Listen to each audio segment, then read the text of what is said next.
what should now be happening is sort of doing the last little bit of problem solving for maths. So we did proof before, I'm sort of going back to sort of looking at problem solving issues again, and then we're going to look at surds and indices again. Now I know we have already looked at surds and indices, but we're going to look at them again in a little bit more detail. It's sort of like that slightly next level up for A-level maths, but again they haven't changed too much from at GCSE, so we will start sort of at that GCSE point again with surds, and then tomorrow we'll look at indices. But first, we'll look at this problem solving question, because this is still the topic that we're on. So the actual topic for A-level maths is actually problem solving. That's all this proof and surds and indices comes under. So here is an issue. So it's called the mountain problem solving. So Chandra is 75 years old and he's hiking in a mountainous area. He comes to point P in figure 1.17. So he has point P here, and it's at the bottom of a steep slope leading up to a ridge between two mountains. Chandra wants to cross the ridge at point Q. Chandra wants to basically go straight up from P to Q. The issue is the ridge is 1,000 meters higher than point P and has a horizontal distance of 1,500 meters away. And the slope is 800 meters wide. The slope is much too steep for Chandra to walk straight up, so he decides to zigzag across it. You can see the sort of path he might decide to take. So you can see where he is at P, goes across, will zigzag up to Q. The time is 12 noon, and the question would be for you to estimate when Chandra can expect to reach the point Q. So this is the sort of question you can get. And this is where that problem solving pattern and route that we talked about before comes into play. It's an estimate. It's an estimate because actually there's lots of things that can change and be different each time. So I'm just going to talk through that with you now. I don't know what's happening with my screen. 1 second.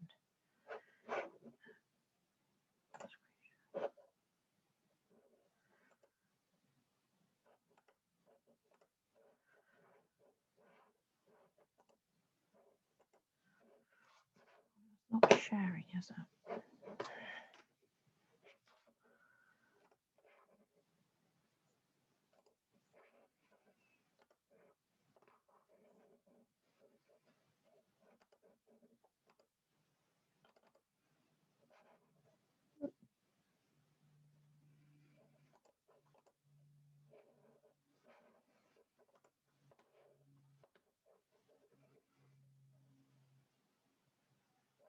Okay, so there's no definitive answer to this question. I think this is screen sharing. I haven't got a clue what it's doing anymore. So there's no definitive answer to this question. So this is why you're told that you need to estimate the time it could take Chandra. And you have to use that problem solving cycle that I was talking about before. And you'll also need to use some modelling. So if we go back to that idea of that problem solving cycle that we talked about before, actually the first part of that is problem specification and analysis. So this is where you have to actually make some decisions yourself. So the problem's been specified. Problem is Chandra needs to get up this mountain from P to Q, can't go straight up from P to Q because it's too steep, needs to zigzag across. But there's some specificities and some analysis that we might actually need to change about this and decide how we're going to go about it. So the key question here is actually how many times is Chandra going to cross the width of the slope? Will it be 2, 4 or 6? So will he actually be able to go across the slope once, twice to get there, or will it be once, twice, 3 times, 4 times, maybe 6 times? So to make that decision, you need to know the steepest slope Chandra can walk along, and that's that individual can walk along. Somebody else might be able to go across it twice. Somebody else might need to 4, 5, 6 times. So what modelling assumption are you going to make about the sloping surface? And so to complete the question, we'll also need to estimate how fast Chandra will walk. So there's lots of estimations in here, lots of things that we have to know about Chandra that's not given. So we have to assume these. So we need to know the steepest slope Chandra can walk along, decide what modelling we're going to use, and then estimate how fast Chandra can walk. So then step 2, so that is our step 1 of our problem solving cycle, our problem specification, our analysis. And step 2 is information collection. So at this stage, you need the answers to the questions raised in stage 1, which we've just talked about. So what is the steepest slope Chandra can walk along and how fast he can walk? And we need to look actually, are these two answers related to each other? Because is his speed that he can walk affected by how long he can walk along the slope? So that's sort of then when we go on to this next stage, which is processing and representation. So this whole mountain problem, in this problem, the processing and representation stage is where you're going to basically just draw a diagram to show Chandra's path in a 3-dimensional problem. So you need to draw a true shape diagram. So what you would do is draw a 3D object on a sheet of paper, so in 2 dimensions, and we're going to have distortion in there. So a true shape diagram shows a 2D section of the object without any distortion. So a right angle to the object really is 90 degrees in a true shape diagram. Similarly, parallel lines in the object are parallel in the diagram. So that means it's basically really accurate drawing involved. So there is a number of possible answers according to how many times Chandra can cross the slope. What's the most sensible thing is you always start with the easiest case. So in this case, he crosses slope twice. So he goes from P to R and then R to Q. Point R is halfway up the slope. And actually what you might then find is actually he needs to do P to R to Q multiple times. So then you would draw the true shape diagrams for triangles SAR. So SAR would be bottom of our slope. A is a parallel point directly below R, and then we would draw the true shape diagram for PSR, with P being point P still, S being the bottom of our slope, and R being the parallel line to A, and then PAR, which is our point, and then our 2 parallel lines. And you're just going to use some trigonometry. So you would use trigonometry and Pythagoras' theorem to work out the angle RPA. So RPA or PAR. If this is not too great, go on to work out how far Chandra walks in crossing the slope and when he arrives at Q. And so then you would repeat this again and again for more routes, for routes with more crossings. So you do it again and you do it again and you do it again and again. So it's just that repetition. And then you'd interpret your answers. So you would now have a number of possible answers of how many times Chandra will cross the slope, how fast he can walk, and therefore what time he would get there. So this interpretation stage, you need to decide what's most likely time for a 75-year-old Chandra to arrive at Q and explain your choice. If you're getting up with he's leaving there at 12 noon and he's going to get there at 1, probably not the right answer. It could be a possible answer, but for a 75-year-old individual, probably not. And so actually what we're going to do now is, so I'm going to leave that with you, and that's one thing that you can sort of look at and dissect and spend a bit of time sort of thinking and working out, but that is another way to explain and show that problem solving cycle. And what we're on now is Surds. So we're going to revisit Surds. So your prior knowledge is those Surds that we did before, and it's a revisit to Surds from GCSE. Nothing too taxing. So Surds, we know Surds are basically so numbers involving square roots, which cannot be written as a rational number, such as root 2. So we could refer to these as Surds. Another example of a Surd, I'm just going to draw this one on actually.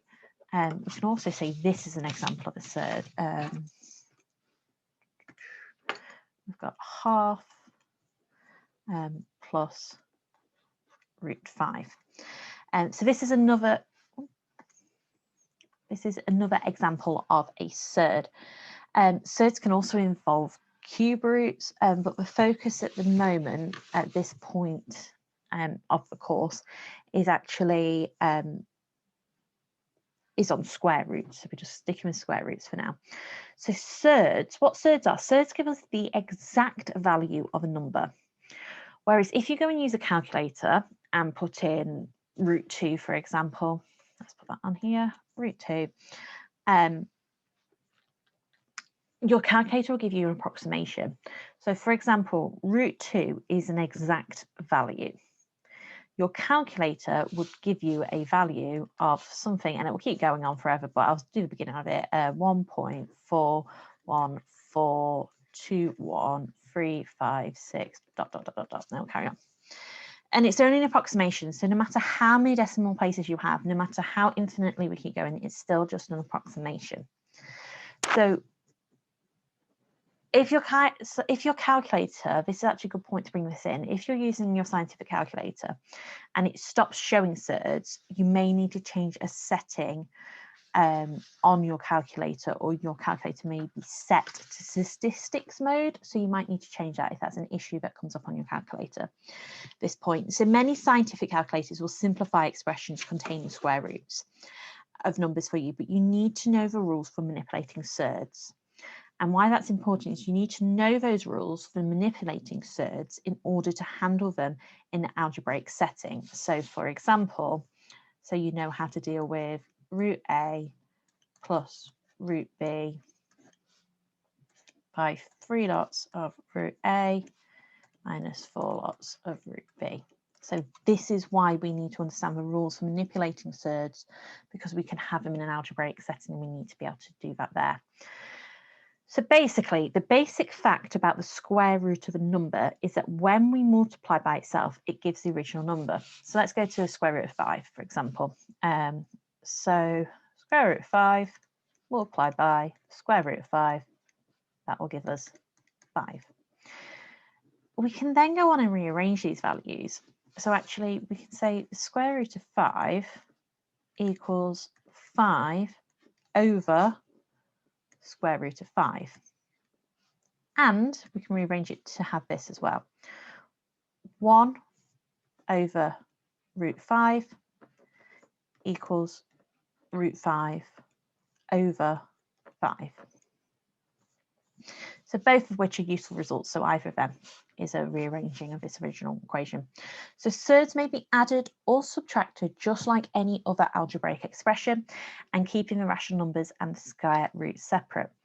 So let's just clear all this extra stuff I've put on here. So just a little recap.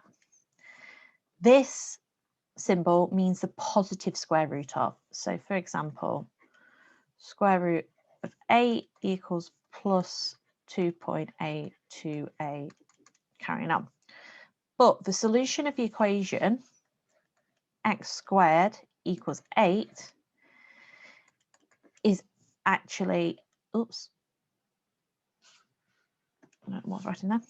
Here's x equals plus square root, or x equals minus square root of 8, which is usually written, if we do it saying the answer to x squared is either plus or minus square root of 8, to write this, we would actually just put plus minus above that and square root of 8, rather than writing it could be this or it could be this. That's one way of writing it. So when you're rewatching this, what I'd like you to do is just pause at this point, and we're going to have a go at these surds questions. All I want you to do is simplify the following, giving your answers in the simplest surd form. And now what I'm going to do is I'm just going to work through the answers with you. So we've got the root 32. So we've got 32. Well, what is the simplest? So the largest square number, which is a factor of 32, is 16. Okay, so we know straight away. So let's pop an equals here. We can have 16 here, and 2 lots of 16 gives us 32. So 16 times 2 is 32. So we can simplify this again. Square root of 16 multiplied by square root of 2. Okay, well, square root of 2, 16 and 2 actually, how many times does 6 what's the next number we can get? Well, actually, we can go down to 4 lots of root 2, because 4 lots of 16 gets us root 2, so we've got 4 lots of root 2. Then let's look at the next one. I'm actually going to clear this. So if you're happy with that, pause the video, check your answers, and I'm going to go on to number 2. So what we're going to do here is we're going to multiply out our brackets on question 2. I'm actually going to want to just ignore question 3 for now. So I'm going to multiply the brackets out on question 2. So let's get this first set of brackets sorted. So we've got 4 to root 7, 3, 5. So 4 to the 7. So we're going to have 4 root 7. And then we've got 4 multiplied by 3. So that's going to give us 12. So we're going to have 12 root 5. Don't need to do anything with that 5. So that's that first bracket dealt with. Look at this next bracket. Okay, so multiply this bracket out. We're going to have 3 root 7. Take away, or 3 times 2 is 6, 6 root 5. So that's the first thing we're going to do. We've multiplied out our brackets. Now we're going to go along and we're going to collect like terms. So we've got 4 lots of root 7. And we've got 3 lots of root 7. So let's change my pen colour here. That's positive, but that's a negative number. So we can sort of look at this and go, okay, so what could we do here? Well, actually, this operation is separate to that, so we're just going to ignore that for the moment. And so we're going to collect those like terms. So we've got 12 root 5 and we've got 6 root 5. All those together would give us 18 root 5 and 3. So root 4. We've got 4 root 7 and we've got 3 root 7. Well, that's negative, so that'll just give us root 7 on its own. Pop root 7 there. That's positive. So the answer to 2 would be root 7 plus 18 root 5. Oops. That gives the answer to that one. So just pause this here. If you want to have a check of those answers, we're going to have a go at question 3. So again, question 3, we're going to expand those brackets again. So let's start off by expanding the brackets. So 2 root x, we're going to have 2 root x plus 2 root y. We just want to get rid of them brackets, want to expand them brackets. It's multiplying them out. It's the easiest way to deal with them. And we're going to have 3 minus 3 root x minus 3 root y. Add the root. Okay, now we're going to collect our like terms again, exactly the same as we did on the last question. So plus 2y. Oh, no, that should be a positive there because we've got negative times it by a negative. Sorry, missed that bit. Negative by a negative, it will become positive. So we've got plus 2y plus 3y. Well, that'll give us 5 root y. 5 root y. And we've got 2 root 8, take away 3. Why have I written 8 in there? Who knows why I've written 8 in there? That should be an x. So 2 root x plus 2. So we've got 2 root x we're going to deal with here and minus 3x. 3 root x, well, actually, that's going to give us negative 1x. So actually, to make that easier, we just put negative root x, add them together. And actually, it's better to write our positive term first. And because what happens is it's really easy for us to lose a minus sign at the start of an expression. What can end up happening is this minus sign doesn't end up being seen. So actually, the perfect way to write this answer would then be 5 root y minus root x. And that's the difference. So whilst they are technically the same answer, it's just better to write that positive number first because we can lose that negative symbol.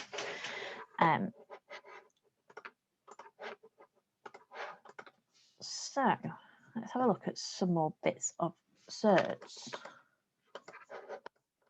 Okay, well, we'll just get anything to work. Oops. Here we go. Okay, so what we're going to do now is, oops, it's the same question as before. We're going to look at multiplying two surds. So when multiplying two surds, multiplying term by term as shown in the next example. So that's what we're going to do now. So we're going to multiply out and simplify. So before you were just simplifying, now you're going to be able to multiply out and simplify. So let's have a look at question 1. We've got root 2 plus root 3 with root 2 plus 2 root 3. Okay, so let's multiply these out. Let's get rid of some of this to make this a little bit nicer to look at. So we've got root 2. Is this on draw? No, it's not on draw. Here we go. So we're going to multiply everything out first. So we should get, I'm just going to write it here so we've got enough space. Root 2 brackets root 2 plus 2 root 3 plus root 3 root 2 plus 2 root 3. Sorry, I'm running out of space there. So we've multiplied them out. Now let's get rid of these brackets completely. So it's going to end up really long. So I'm going to actually start all the way up here. So we've got root 2 multiplied by root 2. And we're adding that to root 2 multiplied by 2 root 3. Add that to root 3 multiplied by root 2. And then we're going to add that to root 3, oops, multiplied by 2 root 3. What we're going to now do is sort this out. We're going to do some of our simplifying here. So let's have a look what we've got. Well, we've got a lot of numbers to deal with here. So let's have a look. We have got root 2, root 2. Well, root 2 multiplied by root 2 would give us obviously the number 2. So let's pop that there. So that would be 2. Root 2 multiplied by 2 lots of root 3. Well, 2 lots of root 3 is root 6. So that will be 2 lots of root 6. Root 3 multiplied by root 2. Well, that will give us 3 times 2 is going to give us 6. So that's going to give us root 6. And then the final part, we've got root 3 multiplied by 2 root 3. Well, root 3 times root 3 is 6. But what we're going to actually do that as is we're going to do that as a 2 times 3 here. Okay, so we've got first and last terms of rational numbers. That is completely fine. We can have rational numbers in here. Let's simplify this down even more. So actually 2 times 3 is 6, 7, 8, 8 there. We've got 2 lots of root 6 here, 1 lot of root 6 here, so we've got 3 root 6. And so that is the answer for number 1. And what we're going to do now is just go through the answer for number 2. So question 2, we've got 3 plus root 2, second set of brackets, 3 minus root 2. So let's multiply these out. So we're going to do 3 times 3, which will give us 9. Then we're going to have a look at, so we do 3 times 3, positive root 2 multiplied by negative root 2. Let's start that one again. So 3 times 3 would give us 9, and then 3 multiplied by negative root 2 would give us negative 3 root 2. Then we're going to do 3 multiplied by root 2, which gives us positive 3 by root 2, and then root 2 positive multiplied by root 2 negative. Well, what that will give us is minus root 2 squared. Let's sort this out a bit more. Okay, so let's look at all these root 2's all flying around the place. So we've got how many sets of root 2 we've got? Well, obviously we know that root 2 multiplied by root 2 would give us 2. So root 2 by root 2, we've got 2 here, but that's negative 2. Got minus 3, that's just going to cancel each other out because we've got a minus 3 root 2 plus a positive 3 root 2, so they're going to cancel each other out. So we've got a negative 2 here, 9 still there, so it equals 9 minus 2. 9 minus 2 equals 7. Okay. So in that question that I've just done there, in that example, the terms involving square roots disappeared. So what I've done is, so we've got left with an answer that is a rational answer. It's a rational number. This is because two numbers to be multiplied together are the factors of the difference of two squares. So in this case, the squares are of surds and so are not square numbers. So I'm going to show you this using another example. So we're going to use the example of, actually no, we're going to use this one again as the example. So let's just clear this. I'm going to explain it. Clear all wrong. Explain it out again. So we're going to use the result that a plus b and a minus b equals a squared minus b squared, where a equals 3 and b equals root 2. So here we go. We've got all these happening here. So we should end up with a squared, well, a squared, 3 squared. We've got 9. B squared. Okay, so we've got root 2, square that together. Okay, that's minus 2. That equals 7. So this is a basis for a useful technique for simplifying a fraction whose bottom line is a surd. The technique is called rationalizing the denominator, and it's illustrated in the next couple of examples that we're going to go through in a second. And so what it is, it involves multiplying the top line and the bottom line of a fraction by the same expression. This doesn't change the value of a fraction. It's equivalent to multiplying the fraction by 1. So let's have a look at this example here.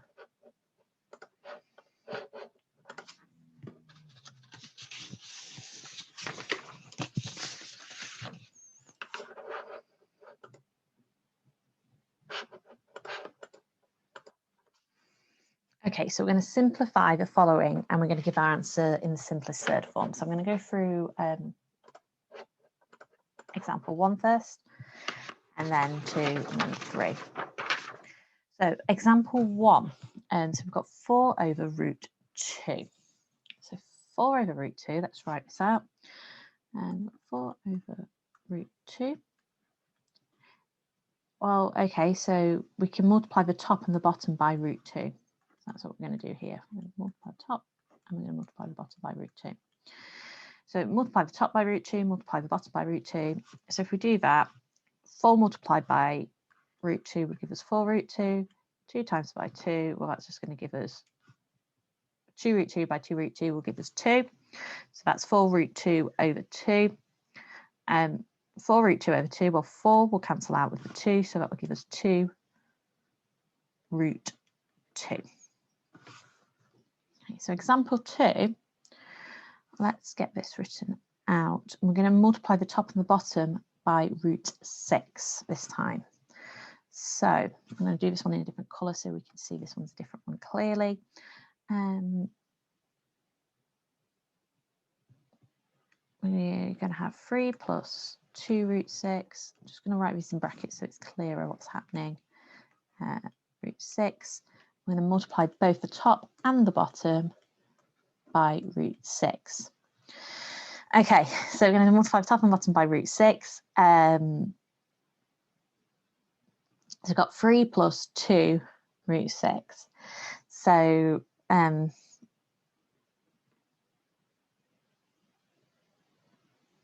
3 plus 2 root 6. Multiply that by root 6, or root 6 with root 6 is 6, but we've got that twice, so that's 12. 3 lots of root 6. So we've got 3 root 6 plus 12. Root 6 multiplied by root 6 would give us 6. Then we're going to multiply these out again. So let's have a look. We've got, let's pop some brackets in. We've got 3 root 6. 3 root 6. And we're actually going to do plus 4 here, because we've got 3 times by root 6 will give us 3 root 6. 3 multiplied by 4 give us 12. That goes over the top of 6. And let's see if we can simplify this any more. Well, yep, we can. We can actually say root 6 plus 4 over 2 gives us that. And this would also then be the same as root 6 over 2 plus 2. Now I'm just going to go through the last example. So what we're going to do here is we're going to rationalise our denominator in the last example. So I'm just going to write all of this for question 3 over here. So we've got 1 over 3 plus root 5. So we've got 1 over 3 plus root 5, put them in brackets, and we're going to rationalise the denominator this time. Okay, so we're going to multiply both sides, top and bottom, by 3 minus root 5. 3 minus root 5. Okay, so let's say we do that. Okay, so we've got 1 times by 3 will give us 3. 1 times by minus root 5 will give us root 5. 3 multiplied by 3 will give us 3 squared. And positive root 5 multiplied by negative root 5 will give us negative root 5 squared.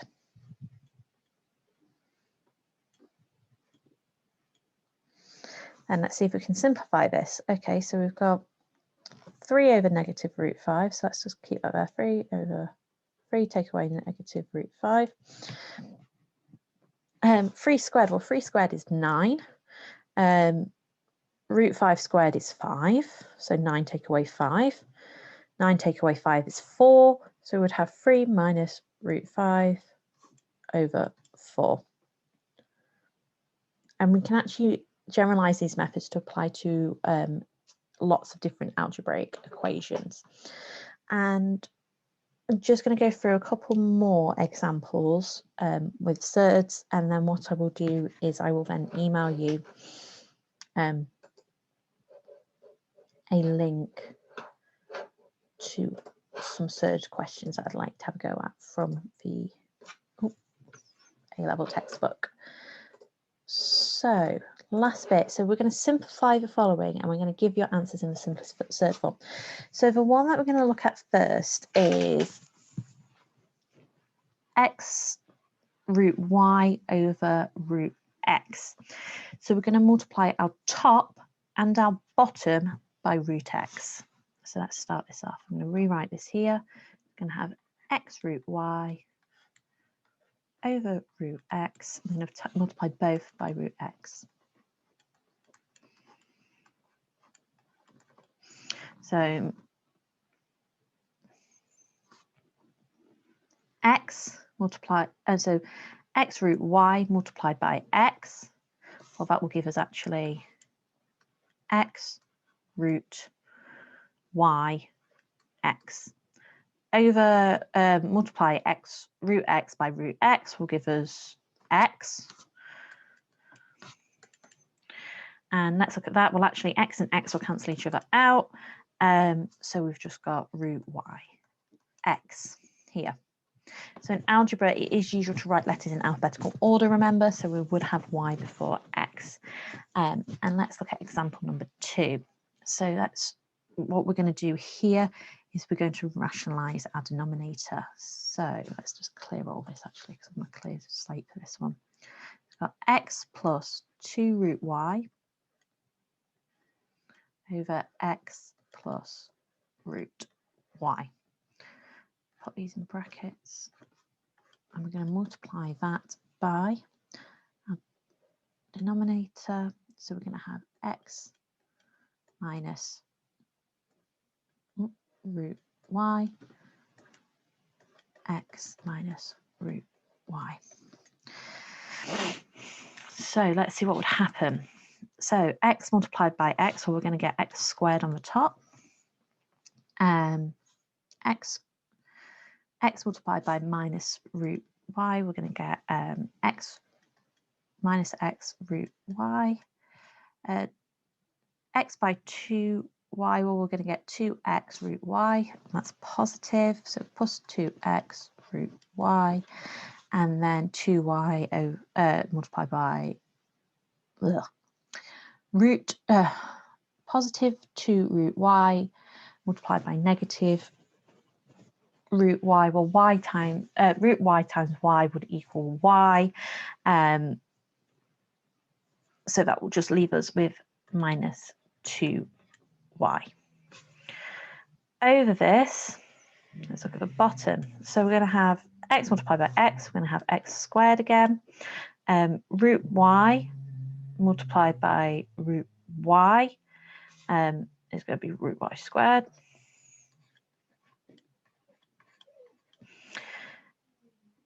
And so let's simplify this out. So we've got x squared. Can't do anything with that.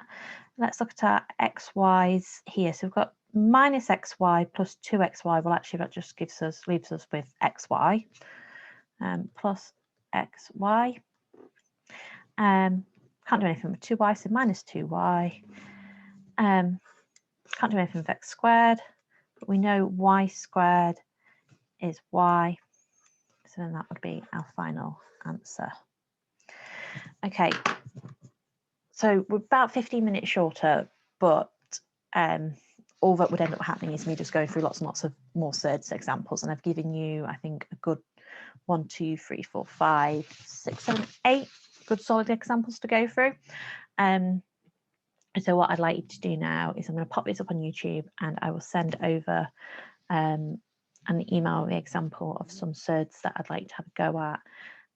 So have a go at these. So pause the video as you watch it, and have a go at answering those Surds in between. Check your answers, and then I will also send over a whole set of Surds questions that I want you to have a work on as well, because these are the ones at A-level standard. So tomorrow what we will do is we will work through indices. So do pretty much the same structure, but with indices.